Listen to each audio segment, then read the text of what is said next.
Yo, yo, yo. Oh, man. This is the Uppercut Podcast, and where we hold no punches, you heard? And I'm with a mother Brooklyn. Yo, the notorious Brian Glaze Gibbs.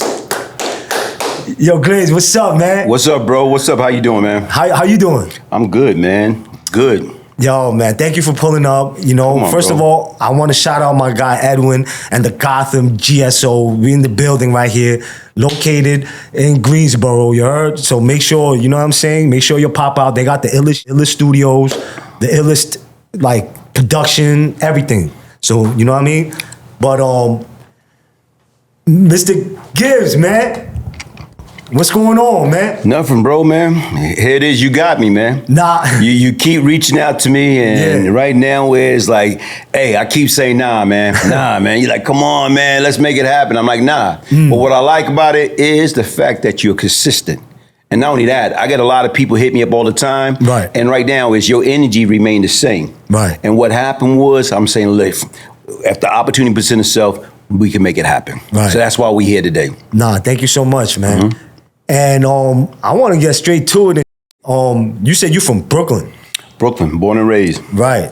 And I want to ask you, like, have you ever went back since, like, everything? Always go back. Always go back. You know, the key is I used to go back. I've been out since 1997. You've been out since 1997? I've been out since 1997. Never went back? Never went back. Okay. July 28th, 1997. I hit Powerball. I hit Lotto. I hit, you know what I'm saying, like Mega Million. I got my freedom. I got it back. Right. So even with that being said, like when I got out, got a new start with the United States government. They gave me new name, new ID, everything. They did? And see, a lot of times what people don't understand, they're like, oh man, like, you know, what happened? Or how you got a new name? Or you in the witness protection program? Listen, the difference is who the f gonna give Brian Glaze Gibbs a job based upon my resume? Right. Got murder, robbery from a kid. So who the hell, when you get back out after serving 8 years, 8 months, and 17 days, as far as in the penitentiary, who gonna give you opportunity? Even right now, whereas if I would have came back to New York, and they pulled me over for a routine traffic stop, okay, what they're gonna do is ask you for license registration. Correct. Okay, you got your license on you. Where the registration at, guys? Where's the registration at? Where do you keep your car registration at? In the car. In the glove compartment. Glove compartment, right? Right. So the bottom line, I'm Brian Glaze Gibbs. I show you my license.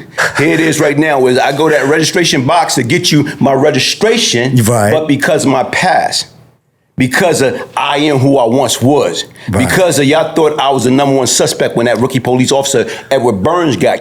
Were you the number one suspect? I was the only suspect back then when it first happened. Wow. So automatically, right now, I get an opportunity to come back home. Right. And they ask me for license registration. I go in my back pocket, get my license. But when I go to get my registration, what you think you're gonna do? Wow. Blow my brains out. Wow. Holy. So guess what? That's if I got an opportunity to go back to New York or start all over, if you want to be successful, sometimes you got to put your past in the rear view. So when you say the past, like, right, and you right now you're, you know, telling me that you have a new name, new identity, and all that. Do you regret it? You know what I regret? I regret getting caught up in that lifestyle in the first place. You always say that on your channel. I regret that. I was smarter than that. But see, a lot of times right now when you're young, you want to be down. You want to be cool. That's what you wanted to be? You wanted to be down and cool? You want to be cool. Everybody. Nobody want to be a sucker. When you're in a neighborhood, growing up in the metropolitan area, growing up in any urban environment, where as far as if you're a nerd, if you're a sucker, you get taken advantage of. You get bullied. So nobody want to be that bully. So what happened is you become the bully, or you become the tough guy. You do the things that you don't want to do, but to fit in your geographical area. Guess what? Monkey see, monkey do. Wow. And like, so you regret the lifestyle? I regret all that. Everything. Everything. So you, even to the, do you regret, I want to ask you like personally one-on-one, do you even regret telling? Yeah, I regret it. If you don't put yourself in that predicament, guess what? Right. So to me, you put yourself in that predicament. See, a lot of people keep about right now like telling. Okay, and that's why I'm glad that you asked that question, because what is telling? Is there levels to it? Yeah, it's different. I would ask you, are there levels of telling? First of all, right? Yeah. Telling is telling. Right. Snitching is snitching. Okay. Ratting is ratting. Yeah. When I sat down with the United States government and different law enforcement agency about different things, and people do not understand the scope of it. So even when I sat down and talked to them and made a deal, you know what I was up against? 21 USC 841, 21 USC 843, 21 USC 846, 21 USC 848. What's that? Continual criminal enterprise. Wow. When you got a minimum of 10 to life. Right. But once again, right now, what Brooklyn and Queens, outside of the federal jurisdiction, they was talking about homicide. They went to the feds and say, well, during 1987, from June 87 up until November 88, did I average one murder a week? Okay? That's what they said. That's what they say. What So the fuck? so automatically, any unsolved murder, what they want to try to do? They trying to put it on me, based upon a reputation. Right. So once again, like I say, I know what I did and what I didn't do. Got it. I know who I am and who I'm not. Got it. So even right now don't get me wrong, me being in that predicament, even after I made a deal with the feds and the state came along and started talking about I had a murder a week for almost a year and a half, I'm being honest. But isn't that like a lie? Like, so all right, if I was fucking killing everybody a week and a half, you guys would have been arresting me. You guys would have been, and if I was the real cop killer. Yeah, if they got proof. So automatically right now where it's like, it go deeper than what it is. Okay. So even right now when I sat down, like when they came to me and told me that I had a murder a week for a year and a half, that scared the living daylight out of me. Because right now is perception is everything. How people perceive you. So you already got a reputation. Right. This dude's a bloodthirsty animal. He's a killer. But once again, how do I diffuse that? How do I turn that around? And you know what happened is when the feds, they dropped the 848, the 846, and I think they just let me cop out the conspiracy. So, but when New York, Brooklyn, and Queens came with all the murders, so I didn't have no murders when I initially made a deal with the feds. I didn't have no murders. They didn't care about the murder. I told them about it, but they didn't care. So what the fuck did they care about? They care about the case. Oh, the cop. They care about the case, but they was in charge of me with no murders. So once Brooklyn and Queens came to them, the state came to them, talking about all the murders, then we renegotiate. They hit me with racketeering. What the fuck? The RICO to charge me with the murders and the drugs. So now they couldn't come back years later and try to get me because that's what they was gonna do. Eventually what they was gonna do is they was gonna wait, somebody, Glaze did this. So they was gonna take that, and if they could have got somebody to corroborate that, then each and every one of them they took me to trial for. Oh my! But you know they can do that. Yeah, they can do that. But guess what? I know me. I know what I did, what I didn't do. So if you got two people lying, how you gonna beat that? So you know what you can beat and what you can't beat. You can't beat a lie.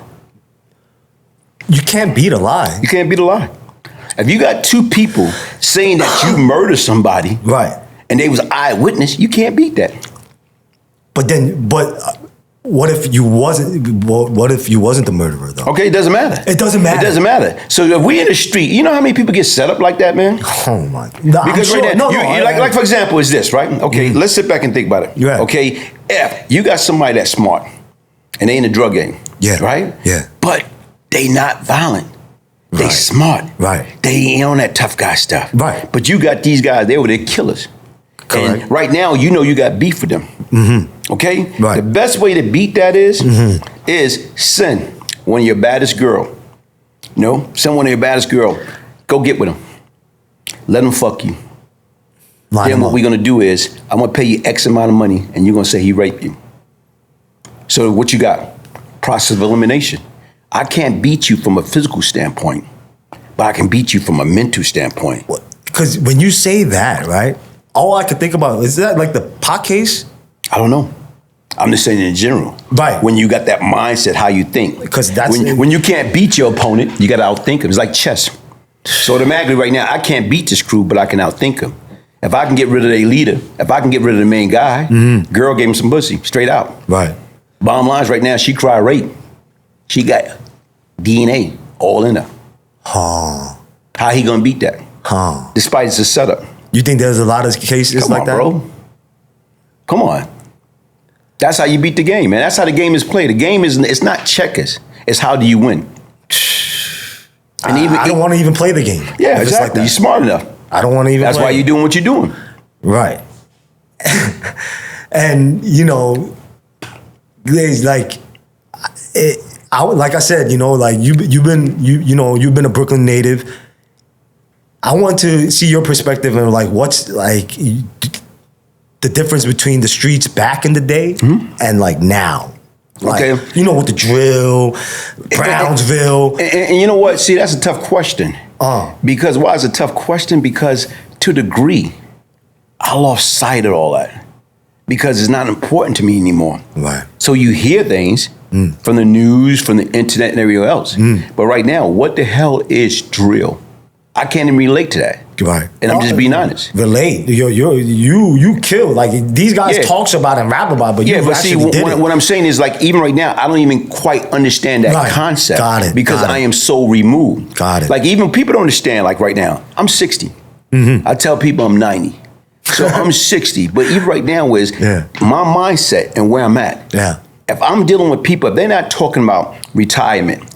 They're not talking about paying off their mortgage. They ain't talking about, like, you know what I'm saying, like right now, real building estate, wealth. Right. They're not talking about generation wealth and things of that nature. They don't add value. I don't have no time for the negativity and the nonsense and the back and forth or whatever. If right now, even the conversation that we have realistic, positive, powerful conversation. Right. If you was a knucklehead, I wouldn't be here today. Correct. No. So it's hard for me to relate to back then to now. No, but I say that so maybe you could, because I have a lot of people who, the younger viewers, who's in the urban community, who's in the city. So like, I wanted to see your perspective. And I know you're out of it, but still, you know, you could relate because you've been. My relate is this, man. Yeah. Killing for what? Killing for what? If nobody raping your moms or your sister, or your wife, your kids, if nobody sodomizing them, burglarizing them, robbing them, stealing from them, killing them, stay away from that. But when somebody is like in the music industry or really music wise, right? They're saying that, yo, fuck your dead mans. How would, it's just words, but you know, words hurt. Okay, words do hurt.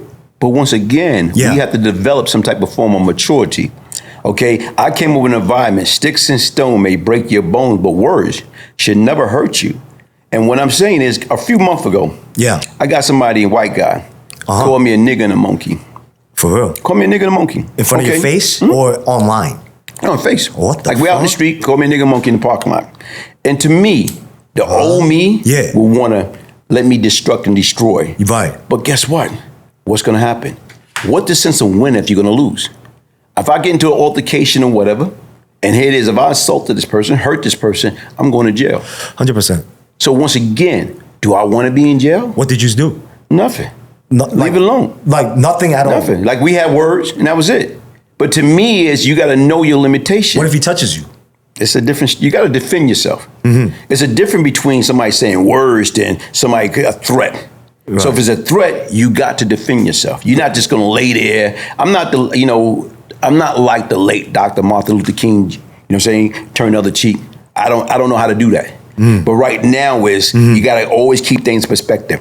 Temper is what gets us in trouble. Pride is what keep us there. So once again, he didn't say words. But you know, for me, I don't know about anybody else, but for me, sometimes I'm trying to work on that too. You know what I mean? And for me, I feel like I react to things. Okay, but you know why? Words. You know why, right? Why? Because it hadn't kicked in. See, me. What do you mean it hasn't kicked in? It haven't kicked in. So you have to hit a point when you're tired of losing. Wow. You got to be sick and tired be losing. As a kid, from going through Rikers Island at 16 years old, in and out of jail from the age of 16 to 33, you have to hit a point in time when you're sick and tired being sick and tired, then you got to know how to pick your battle. Because if you don't know how to pick your battle, right now, if I know automatically right now, only thing I do is call Tiger out his name, he going to go off, or he going to act a certain way, or he going to want to hurt me, or he going to do this, or he going to go to get his gun. I know as soon as he's going to get his gun, you know what? We going to let the cops know, hey, he's coming back with his gun. We got him off. Nah, man, it's a thinking man game. He or she will anger you, control you. So once again, regardless of what people say, you got to protect your peace. You got to protect your life. You got to protect your freedom. If you can't do that, then you're gonna lose. So to me, from in and out of Rikers Island, in and out of the state fair, I'm tired of it. The worst thing happened to me when my mom's died. And you know what? It was a wake-up call. When did your mom pass away? 1992, February 9th, 1992.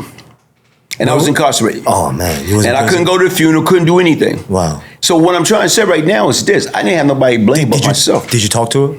When? Yeah, I used to always talk to my mom. No, I know, but like in that situation, right before, like, would you? We was constantly in contact. How she passed away, if you don't mind? Oh, massive stroke. Oh, wow. Yeah, sorry. 52 years old. Okay. So even with that being said, she just retired from the New York Telephone Company, and right now moved down to South Carolina. No. And basically right now, she didn't even receive her first retirement check. Nothing. So once again, she retired December 91, February 9th, 1992, she passed. So where were you, like, exactly?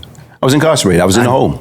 You was in the box? I was in the box, and the crazy part about that is this, man. Like, you know, when that happened, you talk about reality check.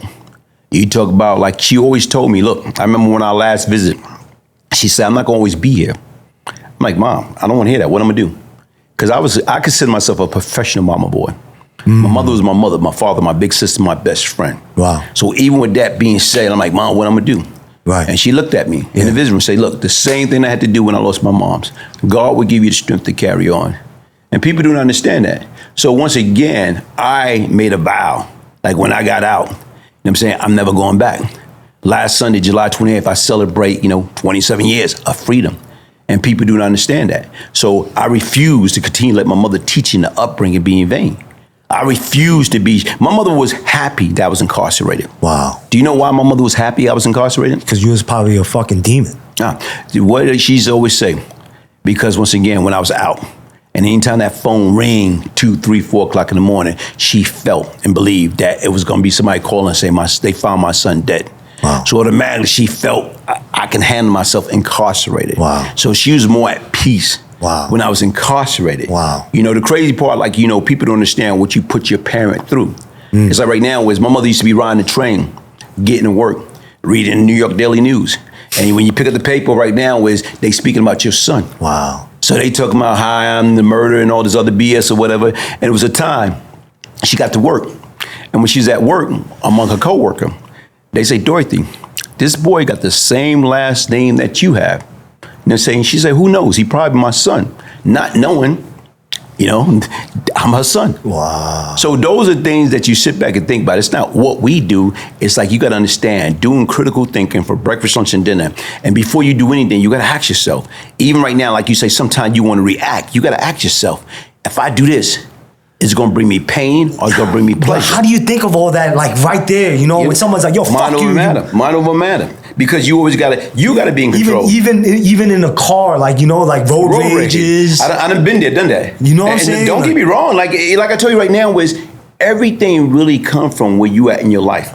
If you at peace in your life at that present time, then you can function. You can think clearly. But right now, if you're going through a nasty breakup, a divorce, or you just lost your job, or you just have death in the family, or everything in your life seems to be crashing in on you, then guess what? You're going to react, out of self-destruction. Not to cut your wisdom off, but when you're saying this, I'm thinking about my grandmother. Mm-hmm. And God bless her. And I went to her house, like last week. And, she took care of me, because my parents were busy working. And she's like, yo, come here. And I was like, what? What do you want? And she's like, yo, why'd you steal that? Why'd you take that? And I'm like, yo, Grandma, what are you talking about? And she's like, yo, come here, come into the room. Why'd you take? And then I'm like, yo, and then that turned me off and I left. And then my brother tried to take it, he's like, yo, and I was so stressed out because for the past, 3 years, she's been saying that to me. Okay. Not all the time, but here and there, like, yo, I took something from her. And I'm like, yo, and then my good friend is like, yo, she's born 1930. Like, okay, dementia. Her mind is deteriorating. Exactly, dementia. But what hurts me in my heart is like, yo, no doubt, but why do you think that I'm stealing from you? Okay, what I'm saying is the older we get, our mental faculty's not there anymore. So even if she saw something on TV, even if she's thinking about something from 1,000 years ago when you was young and you probably would have done something like that or whatever, oh man, you can't have no more cookie, but you go in the cookie jar anyway. Right. So you don't know her state of mind. Got it. It's not the same. Got so it. even right now, it's like you say, is even your response. Me sitting across from you, I dislike that. Because honor thy mother and thy father and thy day should be long. Because once again, like you say, she was there. Yeah. So automatically right now, it's not about you. It's like, damn, something's wrong with my grandmother. Because for her to think that, I don't know what's going on her psychologically. And that's it. It's not all about us no more. It's about them. And perception is everything. So you have to understand and be a little bit more patient and understanding. Got it. Because once again, she's not the same. Yeah. So she don't mean no harm. But then again, if she don't got, that's like right now is, if you get hit upside your head or you get old or whatever, shit, you're not gonna remember everything. So you gotta sometime right now, like humble yourself. Got it. At all times. It's not always about attack. That's why I don't like, if I'm at peace, I can be the nicest person in the world. I can be the nicest person in the world because I'm at peace. But if I get upset and I get to the point that I do not give a F, you know what? Only thing gonna stop me is death. And to me, I don't like that. Because once again, I'm gonna lose. And you gotta always be in control of your emotion. Right. And I don't think I'm fully there at all. You got to. You got to find a way, man. Like, you got to find certain things to keep you. My thing is, I'm not going back to jail. Yeah. If I got to go around collecting aluminum cans from garbage can to garbage can right now, I'm not going back to jail. Got it. Right now is because I know I can make a decent livelihood.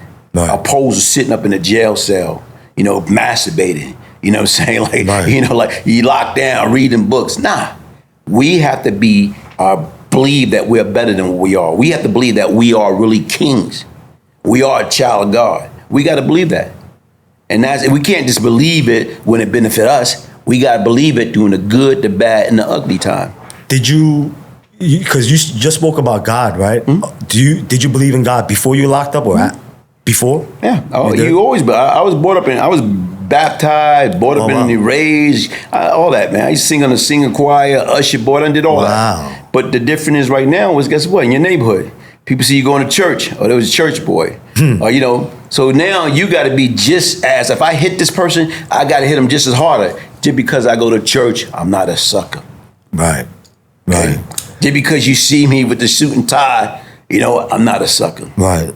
Right. Always trying to prove something. Always trying to, perception's everything. Now, if I was mature enough, man, I don't give a damn what y'all cartoon character think. Let me be a square. Let me be a sucker. I'd have been retired by now. I probably would have had 2 retirement by now. Wow. But nah, we want to be down. We want to be cool. We want to be glorified on the street. We want to be legend in the street of failures in life. Nah, brother. That's played out. Right. And you spoke about Rikers Island in a young time. I've been in Rikers Island, and it was that was like in 02, 03 for me. And how was it? And like what year did you get in the first time? I went in. The first time I went to Rikers Island was January 1980. Damn, how the fuck do you remember the dates, It's your life. Right. If you don't remember your life or whatever, but then the dates, I'm just saying. It was like right now was I know I caught the case. So right now it's January 1980. The first time I went on Rikers Island, I was 16. I just turned 16 years old. Yeah, and I listened to all your documentaries and all your interviews. Like you said that it was bad that first month. Oh, it was bad. I'm talking about back then. You gotta remember, you're 16. Right. It's okay, cool. Even at 16, 17. You're 16. I'm puny. Right. Ain't no muscle, no nothing, whatever. So it's supposed to be C-74, 16 to 20. But you got guys there. It was C-74 still like then? Like it was like the same as... C-74 always went wild because it's adolescent. So the age group's supposed to be 16 and 20, the 4 building. Right. But you got people in there, 25, 30, lying about the age. Why? Because they want to exploit. They know automatically right now where you said that. Shit, if you're in the best shape of your life. Well, you walk around here like muscle everywhere. Right. So, now, guess what? You can take advantage of everybody. So once again, like during that period of time, I went through there, I got beat up, I got jumped, got my shoes taken. So back then, I went through a few times. It was You said the British Walkers? Yeah, the British Walkers. Yeah, British Walkers. See, people don't. And you know what I like? Because nobody gonna tell you this. Everybody gonna act like they went through Rikers Island. Nothing ever happened to me or whatever. What I'm saying, out of 100% that went through Rikers Island, I say right now is 98% something happened to them, some type of form. Wow. So with people, in order to be honest with anybody else, be honest with yourself. So I went through Rikers Island a few times. Then you have to learn the game. Right. You know what I'm saying? So once you learn the game, a few years ago I went to Rikers Island. That I went upstate, came back down, went to Rikers Island again. They told me I couldn't come on Rikers Island. He's a menace. He says, no, we don't want him on Rikers Island. What the fuck? Because you learn how to play the game, man. That's all it is. You start like right now, I'm not gonna accept no type of form of disrespect. So soon somebody say something and I did anything, you hooking off on them. Right. You know, soon somebody, if you can't beat them, you sticking them. Whatever. They said back in the day, like in the island, it was like a borough thing. Yes and no. Because I want to see like your perspective. How was Rikers Island in that era? I'm just saying. I think it's always been like the borough thing: Brooklyn, Queens, Manhattan. Not anymore. But when I went, it was all ganged out. It was all back then it wasn't. Right. That's what I'm saying. Back then we didn't really have no. We didn't. It was like right now it wasn't really the gang stuff then. It was more bureau. It was more like right? Brooklyn, Bronx, Manhattan, Queens, Bronx. But it's like respect. But was always Brooklyn holding it down in the Rikers Island? You know, it's hard to say because once again, it doesn't matter where you're from. If you got respect, you got respect. If you going to tear something up, it doesn't matter where you're from. You know, so what I'm just trying to say right now is during that period of time, everybody there held their own. Brooklyn held their own, Queens own. And you see, then it was always more so than the blacks and the Hispanics. Oh, it was like that. Oh, yeah. So it was right now, everybody knew who to mess with, who not to mess with. And was there war in Rikers Island too at the time when you went? Did you see? Nah, not really. You always have race shit, but that's it. Right. And you said there was war though, upstate though. Yeah, upstate. That was upstate. Yeah. Right. That's something totally different. That's in 83. 83? Yes. What was that, August 83, Fishkill? Fishkill. Yeah, I caught a new case then. You caught a new case? Yeah, I caught a new case there, man. Oh my God! Wow. Yeah. A racial riot. And also, I'm Korean, so I got to ask you: was there any Asians when you was locked up? Did you see any Asians? It was, but it wasn't like I tell you right now. You got to remember, like like even right now, like with Asian. Yeah, tell me. They in their own private world. Nobody, for the most part, nobody really like. How can I put it like this right now? Nobody really. New York is the big melting pot of the world. Right. So when you grow up with every nationality, it's hard. The most problem always was black and Hispanic. And always over some bullshit phone or whatever the situation may be. That's it. When you got two individuals like black, Hispanic, can kind of talk shit over, for the most part, all that shit can be squashed. So once again, like for a lot of times when shit if somebody if you rob the wrong person. So if this Puerto Rican guy robbed the wrong black guy, then you said that you was copping some work off of Asian dude or something. Yeah. Oh no, he was getting John was getting shit from Pakistan or whatever. Manging Singh, John was like I say, shit. He's China white, huh? The back in the day they called it China white. Was it? No. No, this shit was like right there. He said it was getting from the Pakistan. So heroin. Right. So John. Him and Kat knew each other from I think Spofford. Oh wow! And I think they knew each other from Spofford. Because and when I went to Rikers Island, right? They always talked about these two Asian brothers. Yeah, I heard about they kicked the riot squad. I heard the story. Okay. Yeah, I heard it, but I can't. You never seen it? No, I never. Okay. And see, that's another thing too. See, a lot of people ain't gonna admit to that. They ain't messing with motherfucker. Oh man, y'all gonna Bruce Lee my ass, man. So people see that when I'm trying, people ain't dumb. Like, wait a minute here. You might get oh shit. No, I'm being real. People ain't no dummy. See, people F you if they like, oh, wait a minute here, man. If you just go like this, act like you just like, about to make a move. You're like, hello, shit, man. Nah, man. Hey, what's up, man? What you want, man? You want some commissary? Come on, man. That's New Yorkers. They fill people out. Right. They fill people out. So the difference is, it's all about how people carry themselves. If you carry yourself like a sucker, people gonna treat you like a sucker. But a lot of times you can tell a lot about people by looking them in their eyes. Eyes don't lie. You can size people up. You know automatically before, oh shit, okay, you can see certain things, man. Yo, and for me, I love this hip hop shit. Were you into hip hop when you was younger? Somewhat. Like I tell you right now, Run DMC, you know, LL, Eric B. Rakim. Did you know any of them? In passing. In passing and all that? No, because I asked, you know who I was more familiar with was the Fat Boys. Fat Boys? Yeah. You know Fat Boys? Of course I heard of them. The Fat Boys break up. The late Marky D, Prince Marky D. Mm-hmm. Yeah, they was in on Crush Groovin', the movie. Right. You know? Right. So like right now, like Spoonie G. You know? I heard him. Oh, man. I forgot, what's the guy name? Spoonie G, Curtis Blow, Grandmaster Flash, and Furious 5. Right. Kumo D, the Treacherous 3. No, right, and no, because you know I'm that's like the era before. Mm-hmm. My era was like Biggie, Pac. Okay, Biggie, Pac, yeah. Like from there, and and I feel like I got the perfect guest to ask. So because so in all these music, like a Noriega, he would mention Fat Cat. Mm-hmm. He's like, he had this song, he said, dedicated to all my ninjas like Fat Cat, Pappy Mason, Chaz, Cornbread, Supreme, Green Eyes, and E-Money Bags. He said, like, exactly word for word. Okay. And you mentioned those names. Mm-hmm. Can you, like, kind of elaborate with these, like, like... Which one first? Fat Cat. Fat Cat. Fat Cat, probably one of the most smartest person I've ever met. In your life? Probably, I guess. Because he got this country bunking mentality, and he's smooth. And once again, his whole demeanor, his whole, like I told you right now, is despite we went against each other, but like I told you right now, one of the smartest person I know. Right. Is he still locked up right now? He's still locked up. When was the last time, do you talk to him? I'm saying, on the last indirect conversation we had, his niece was still alive, and right now I was on one line, he was on the other line. Mm-hmm. I was free, and she go like this: "Well, y'all both know y'all want to say something to each other, but we don't. But right now, I was like, yo, I don't got nothing against him. Tell him what's up." And so he said, "Tell him what's up." So nothing more, nothing less. So it's a situation whereas, like I told you, is like with me, I made a deal and he made a deal. So even with that being said, like even let's get back to that.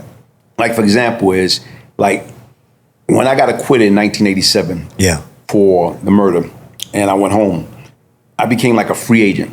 Like I'm talking about Cat wanted me to get down with him. Pappy wanted me to get down with him. Baby Sam just came home. You ever heard of Baby Sam? No. Baby Sam, look him up. He just came home. He wanted me to get down with him or whatever. And to me, like I said right now, where it's like... But you picked Fat Cat, no? Yeah, exactly. Because once again, he in jail. So the bottom line, it's his operation, but I'm overseeing everything. Got it. So that's the difference. And then right now, Pappy, like I said, he's still under Cat. And the people that he had with him, like, see, a lot of times people think, well, Pappy, they Jamaican. They're not Jamaican, they fake Jamaican. No, seriously. Well, what the fuck? They, right now, people grow their dread and your blood clot Yankee boy. They're more American than baseball apple pie Chevrolet, man. But I'm just saying fake. But once again, they was knucklehead. So when I got down with Cat, it's just different, man. And even with that being said, the way, like I said right now, where it's like, if something go wrong or something need to be done, I was there.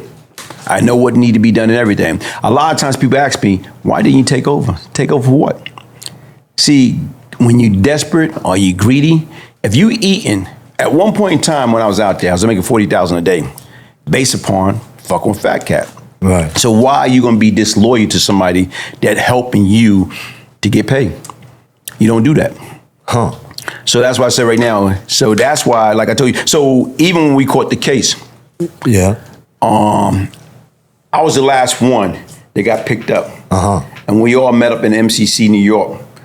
I told them, I said, look, they want you. They want me. They want Pappy. They want John, which was a Chinese connect. Okay, let everybody go against us. So your moms, your sisters, your niece and them, they can go home. I got a half brother. All of them can go home. Pappy, mother, all of them. So right now, they're even getting the families, right? Yeah. So what he did was, well, why don't you go to trial first? Yeah. See what they got against you, and I go to trial. That was the second time he saved my life. Yeah, you said that. Reason being because now sometimes you can be more loyal and dedicated to somebody than you are to yourself. So I'm like this, let's go to trial. Let them go against us. Right. But when he telling me he already got 25 to life for a drug charge, and he's still under indictment and about to go to trial for the parole officer murder. Right. So I'm nothing. I'm a career criminal, but I don't got no charges, but the Fed charges. So, but when he telling me, why don't you go to trial first? Let me see what they got against you, then I go to trial. So it became, you're not going to use me like I'm a human guinea pig. And see, a lot of times because we all cool, like you said, you got your crew and you got your group, but you start seeing, wait a minute, they not as loyal to me as I am to them. So I was more loyal to them, you know? Right. And so once I was able to see that and that light bulb went up, nah, man, then you start thinking differently. The first time he saved my life was when they threw the firebomb through his mother's house. When they threw the firebomb through his mother's house. You said that you killed the person who did it. When they threw the firebomb through his mother's house, okay, you wanted to kill him. You know what I'm saying? Period. I was on a visit with him, and I had people line up to go to everybody we felt was down with this, to go to their family, houses, apartment, dress up as UPS, FedEx, housing, everything. And at a certain time, simultaneous, they was gonna kill everybody. But on a visit, he told me no. Right. So once again, if he would have let me did it or he didn't say no, I wouldn't be sitting across from you right now. Wow. Right. So he didn't want to use you as like a street dummy soldier, I guess, right? Yeah. Basically right now, but see, that's the whole key. It's like he's in there. So right now, based upon my reputation, based upon everything like that, Cat was smart, man. Right. He knew right now he had a long bid.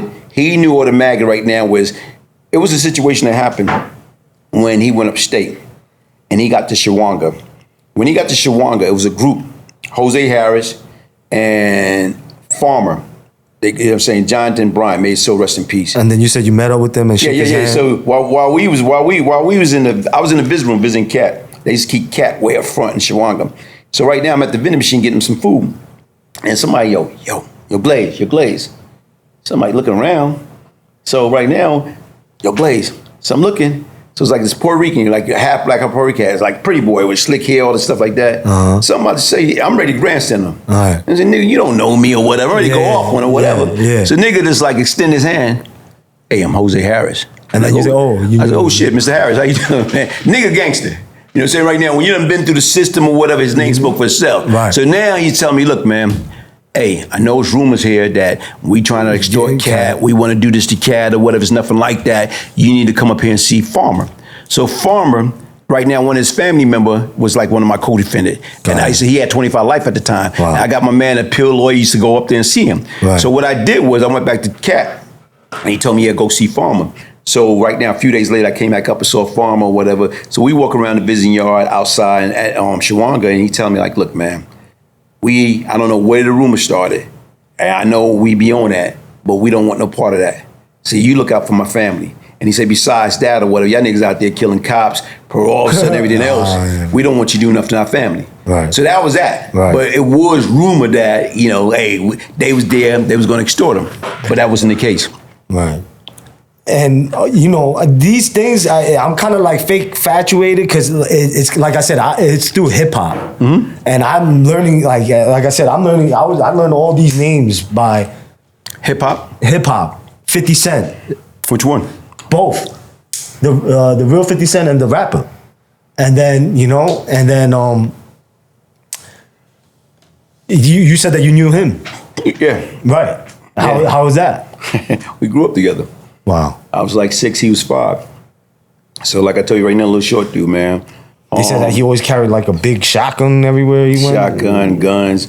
You know, like you know what? It's crazy because you think you know people. It's like we grew up together as kids in Bedford-Stuyvesant section. Wow.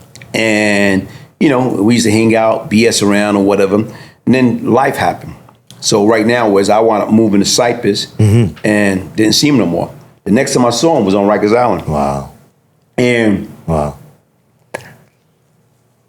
so I'm 17, he's 16 at the time. So while we on Rikers Island, everybody wanted to get him. Everybody wanted, because he had a big mouth and he's a little dude and he popped mad trash or whatever. Yo, you know who said, That dude who's in the DR right now.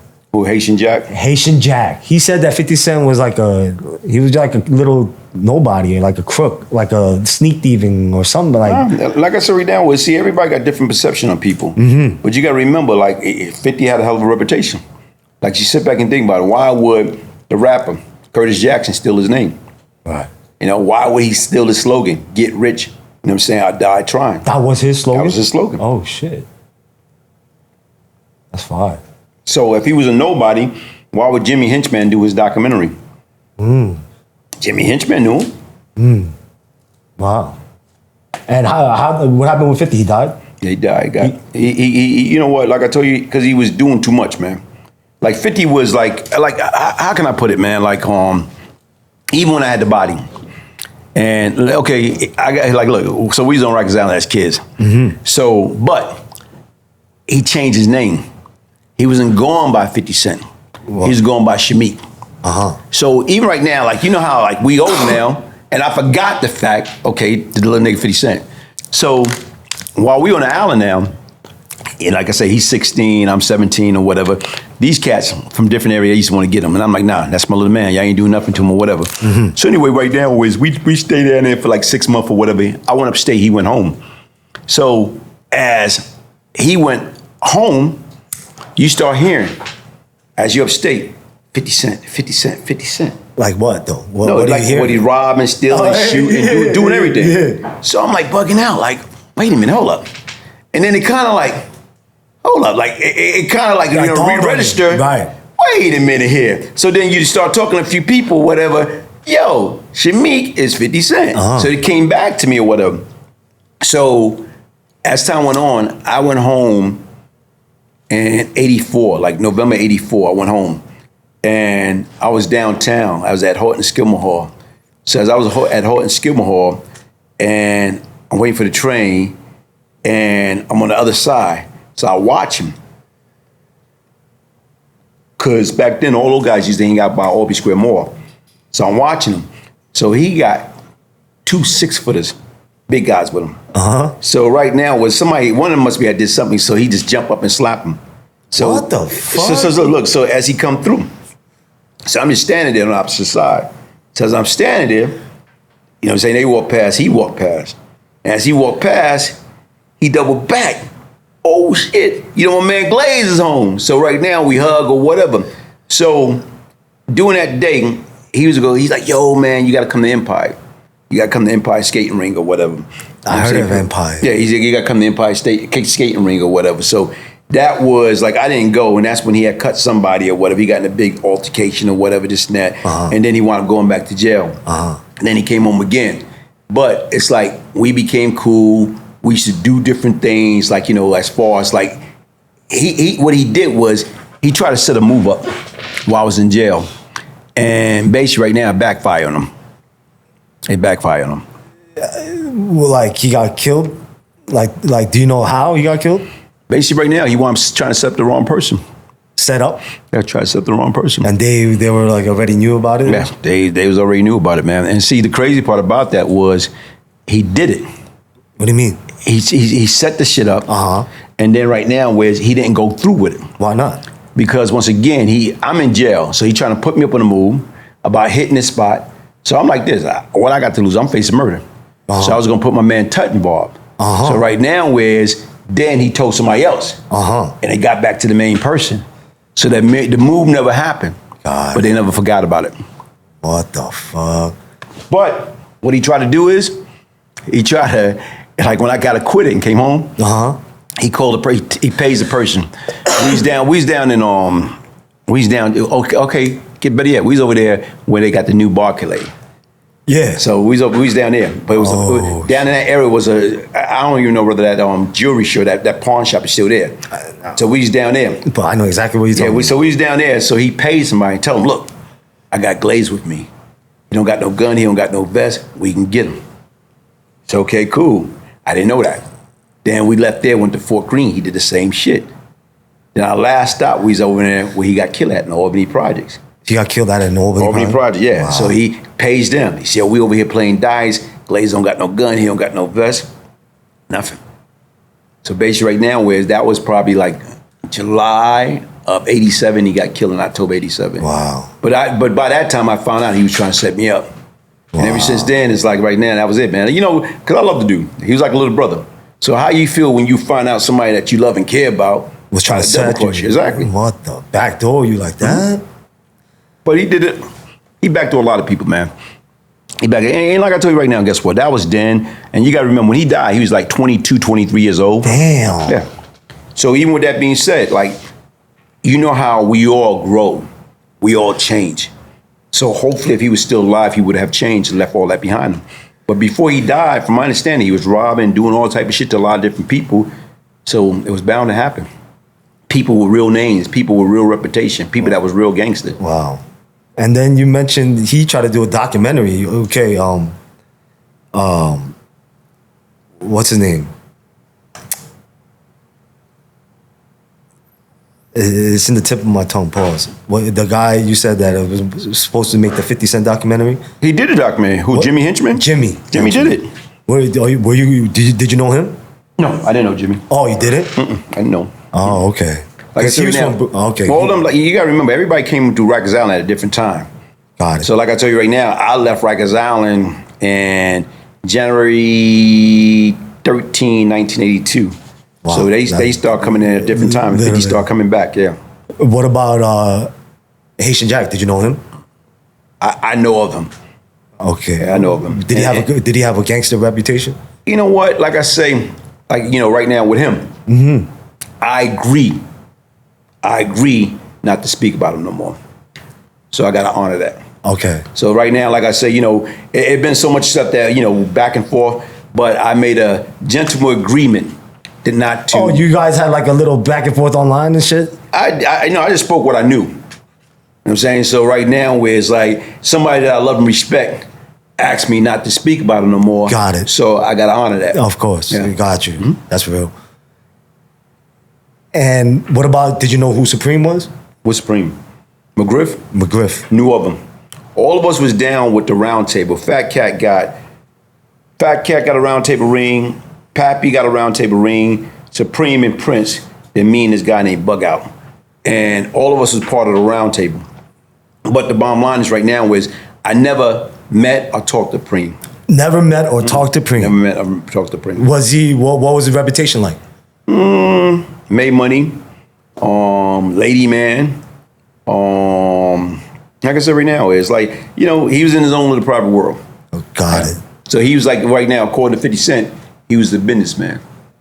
According to 50 do you think he, was that like kind of like, in your eyes, that Murder Inc. case, was that like kind of justified, that him getting like forever for some shit? Okay, did he got killed? So he didn't get convicted for the Murder Inc. stuff. Okay, he got convicted for drugs. He got convicted for E-Moneybag murder. Did he get convicted for Troy murder? He got convicted for higher hits. That's what he got convicted for. So right now was that Murder Inc. stuff. They try to tie Murder Inc. into it when in technicality they shouldn't have. Wow. It was something totally different. But pair association brings about assimilation. So they feel Irv and him was cool. So basically they froze up all Irv shit. So Preem couldn't get a real lawyer. And he didn't get a real lawyer? Yeah, he had a public defender. That's so fucked up. That's fucked up though. If you could scooch in a little bit more too. Okay. Yeah. Damn, like, that's kind of fucked up, man. That's life, man. Nah, but that's... But sit back and think about that Murder Inc. shit, right? Yeah. I sit back and think about Preem, right? Because I heard this from 50 Cent himself. 50 Cent? 50 Cent, the rapper. 50 Cent, the rapper. I heard him in an interview that I think he did on the Breakfast Club. And what 50 Cent says is this, man. Now, or before, he did what he did. I don't know whether, this is before he went, became 50 Cent and became into the public eye. Yeah. So he was doing some tracks. Yeah. So he went like that, Feds didn't know who shot Pac. I got a kite from the joint that took a knife. Preem was the businessman and Prince was the killer. Yeah. And then he said it hurt him to the heart that when he heard Fat Cat snitch on Pat. Right. So, but 50 Cent was going to see Fat Cat. So 50 Cent 50 Cent, The Curtis rapper. Jackson, the rapper, was going to see Fat Cat. So I don't know whether it was on the business tip trying to get Fat Cat's story or whatever the situation may be. But right now, you have to say it hurt you to your heart when you heard that Fat Cat had snitched on Pap. So even with that being said, let's think about that. Why would you go see a snitch? Like you said, it's for the movie. Now, but not only that, let's look at it this way too. What? He said when he went to see Cat, and you remember I was saying Cat is a smart dude? Yeah. So Cat say Preem should have bowed out of that. Like when Murder Inc. and 50 was going at it, Preem should have put everybody together. Like if they was all smart. I thought Chaz was trying to do that. I don't know. See, like I said right now, Did you know Chaz? no, I know who he was. But I heard that Chaz was trying to get that. Even with that, like saying right now, if Preem, based upon his reputation, because from my understanding, 50 looked up to him. So based upon, he looked up to the Preem and the Cats and all that stuff. But the difference was, you took sides. And you took sides with Herb and them. Why? Because Herb and them had that big contract. Herb and them got the record company. Herb and them getting all that money up front. So once again, Herb helped bankroll Preem, what he did, crime partner. So when he had Snoop Dogg and all the other people in there, you remember that doc? You didn't see that crime partner, the Donald Goin show? Yeah. It was a Donald Goin. It went straight. It was straight. Straight to DVD or whatever. But anyway, right now was if he would have got Herb to take 50, then guess what? Imagine Herb and 50 together, how powerful they could have been. Yeah. Sit back and think about it. Right. If they don't go to war, right now, Murder Inc. don't fall off.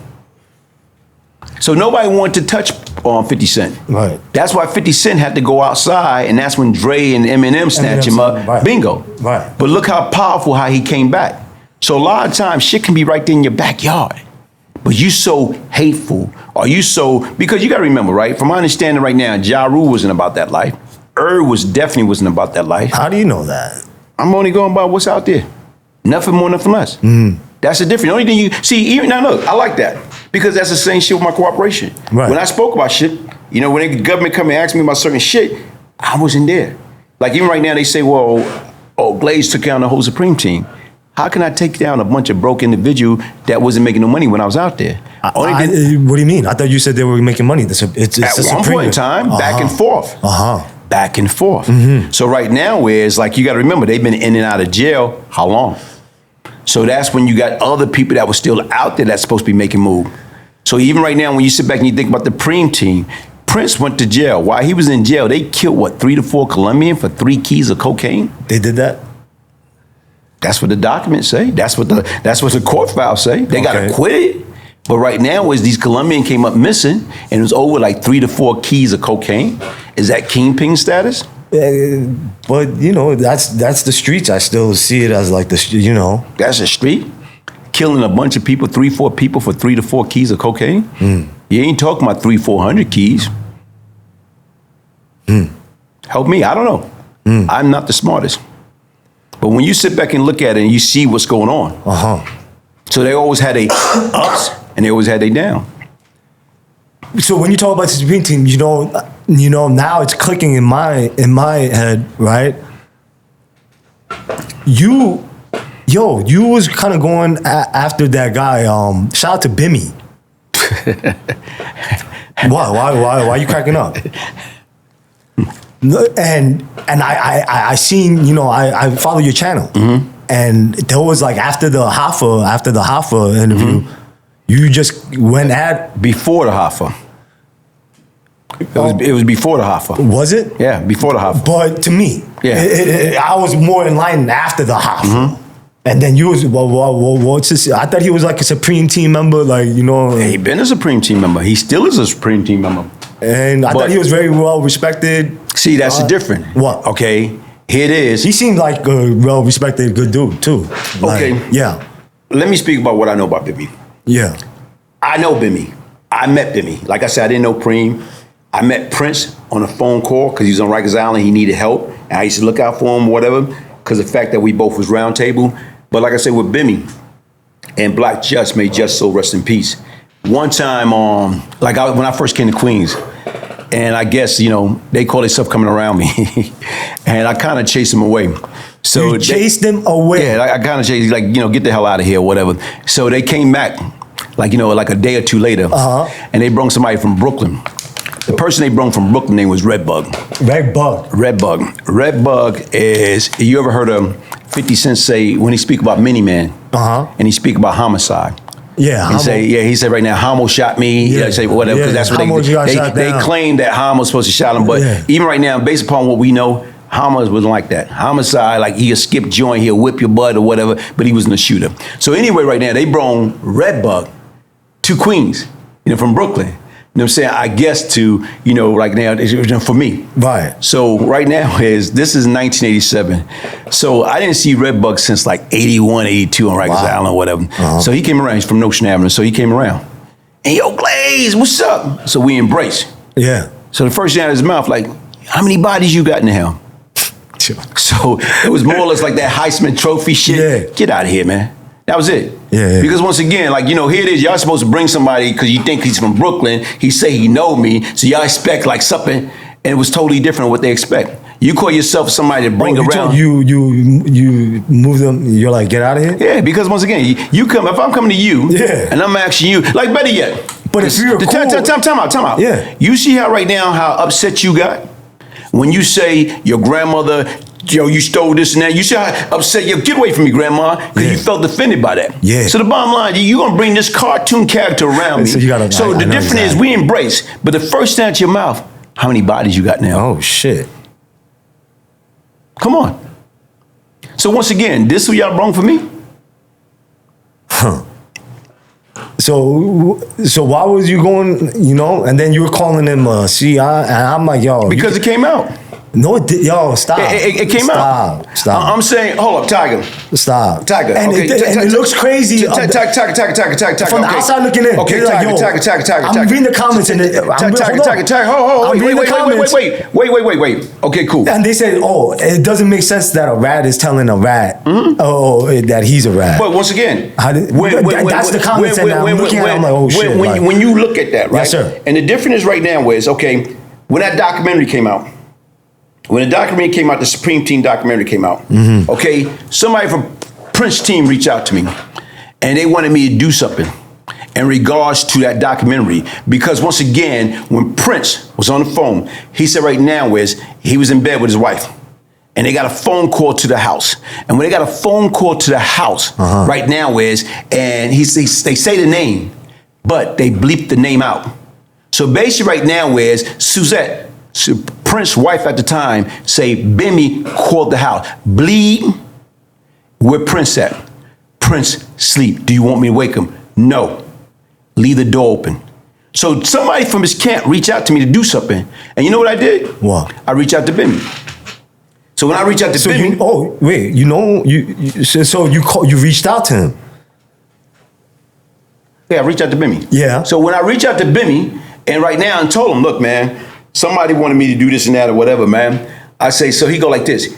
He in turn called Suzette's sister, who is his baby mama. At that time, during that period of time when that raid happened at the house, Bimmy was living there with his girlfriend and Prince and his wife, because they are sisters. Okay. So right now, I reach out to him, say, this is what they trying to get me to do. You know what I'm saying? So he called. I'm on a three-way.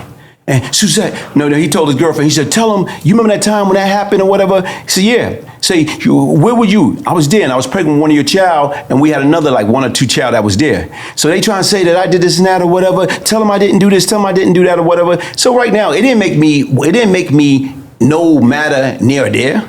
But once again, this shit was already out there. Got it. So automatically, like I told you, because like I told you, me and him, we used to go back and forth, and that's how, I don't even, like I said right now, I don't even think I got, because like I say, my phone had changed so much. Right. But you're not going to have somebody in your contact or whatever. He had two numbers. And I don't think, hold up.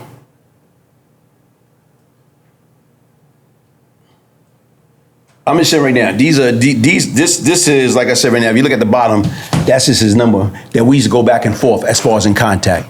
So once again, like I say, Bimmy tried to play two sides. So being that he tried to play two side, we just went at it. And when that came out about him and an affidavit, why would you write an affidavit on somebody's behalf? That, like I said, No. I don't know. I'm just saying in general. Right now, is if you never had nothing to do with anything, why would you have to write an affidavit? If you never was involved in anything, but based upon what was going on, and based upon what was in that information, it was somebody that was well known at that present time, that was part of this group. Right now, and even as you listen to Bimmy, how he was trying to clean that shit up. How was he trying to clean that shit up? He was trying to say right now, whereas he grabbed some people, tell this person to come with me, and the guy look and say, nah. It was different shit that was going on back then and there, pointed all direction towards him. And even right now, after that point, what wound up happening? You know what wound up happening? His mother's house got shot up.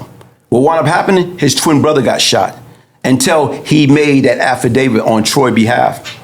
Big Nose Troy is the one I feel Preem got convicted for the hit. What the fuck? So once again, don't get me wrong. Like I said, I don't know what type of relationship that you and Bim have or whatever. No, I don't. I'm just saying in general. I have no relationship. No, but I'm just saying in general. I'd be like, but you know, but I'm just saying in general. I know of him is because of Waka Flocka. I'm a big fan of Waka Flocka. Okay, like, you know what I mean? And when I seen the Math Hoffa interview and they talked about Champ and whatever, and but see, all this, that's I thought it was real. Like for him to be like, yo, I want to help out Champ because he had a big heart, and I felt that. So sit back and think about it, right? Yes, sir. Okay, cool. Yeah. Him and Hoffa is cool, right? Yeah. Bim and Hoffa is cool. Okay. So Bim and Champ, and Chance and Hoffa was part of the same group, right? At one point. Who? Chance. What's his name? Champ. They always together. Yeah. So to me, F, that's like right now, one of your guys. Yeah. You know, right now, y'all had a big fallout. Okay. No. Okay, they had a big fallout. Okay. So then all of a sudden, after that fallout or whatever, you letting them know, yo, man, hey, I'm not messing with him, or whatever the situation may be. Why would Math, I saw y'all did an interview together, then Math take it upon himself to bring your guy, you know what I'm saying, mess with him? How would you feel about that? So you saying like, oh, Math is fucking with my my boy. Like right now, after y'all done had a big fallout. Yeah, I'll be kind of mad. So I see what you. What I'm saying is this. What I'm saying is this, right? That's what happened, though. What I'm saying is this, right? Let's sit back and think about it, right? But is that what happened? Listen, I know Champ and Mav had a big fallout. And then you telling me And that then Bim come along and snatch him up. No, he didn't. Really? It was like that? Damn. No, I'm just saying in general. Wow. Like how you, first of all, like I said right now, was for Bim to even try. Yo, bro, what are you doing? You know me and this cat, I done told you everything. Why are you even hanging out with this cat? Makes sense. So let me tell you something. Makes sense. Okay, like with Bim. You ever heard of Terrence Gangsta William? Yeah. OG Giggity? Terrence Gangsta, Birdman's brother who just came home? Yeah. So anyway, right now, look. Yeah. Here it is, Bim. Yo, Glaze, hook me up with Terrence Gangsta William. Who, Bim said that? Mm-hmm. And I hooked them up. I put them on the phone together. Oh, shit. So what I'm trying to say right now is not when was this? Probably like what? Like a year, 2 years ago? Oh, because before this. Okay. But what I'm just trying to say right now, what I don't Wait, why did they even say your name? Why didn't they say your name?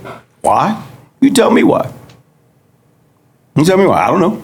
But once again, to me, I look at it as a two-factor. Either you're afraid to say my name, or you don't want me in the algorithm. Either or. Right. Either or. But and people's gonna hate me for this because they're gonna be like, "Yo, you interviewed a no snitch." Right. But for me, but you know why? For me, you know why I love your story. Why? To be honest, because every time you say at the end, I want to do my wrongs, like my rights. Right or wrong? Right. Right or wrong. Let he or she while sin cast the first stone. Like I said right now, you always say that, and I'm like, yo, nobody's perfect. I'm here on your podcast right now, right? Yes, sir. And right now, I'm not saying that I did not sat down and talk to the United States government. I didn't talk to the cops and all that. I'm not saying that. I said I did. But once again, bring me somebody based upon going to say, Glaze put me in jail. I pled guilty because I didn't have no choice. Glaze was going to come testify against me. So what I'm saying is my story been out there for years. Yeah. You're not going to have nobody that going to come along and say, yo, he put me in jail. I had to plead guilty. So once again, all this shit. So what did you tell? I spoke about shit that I knew about. They asked me a question about, oh, do you know Tiger? Yeah. Do you got Uppercut Podcast? Oh no, he don't got uppercut podcast. They say, nah, well, didn't you and him did the interview? Didn't you know it was an uppercut? See, they wait for you to lie. So a lot of times once you lie to them, then they know you lying. But when they bring you picture, what about this guy? So right now, I can speak about shit, but the fact is, if I never commit no crime with these guys. So a lot of people we speaking about, I never commit a crime. We never sold drugs. We never exchanged money. We never killed nobody. So what can I tell you about? And we never committed a crime. If I never saw you commit a crime. So then why did you tell? To make a deal. I had to say, when I made a deal, I'm facing life. So when I'm facing life, that's the difference. When I made a deal, when me and Fat Cat sat down, we talked. I said, let everybody go against us. And once he said, nah, you go to trial first. That's when I made a deal. Because once again, what's going to happen if you don't make a deal, mean you don't be here right now. If we don't make a deal, I don't serve 8 years, 8 months, 17 days. I will still be in penitentiary, in a jail somewhere, and by the toilet bowl, taking my medication, drinking water out of the toilet bowl, going blah, blah, blah, blah out of my mind. So I'm never getting out.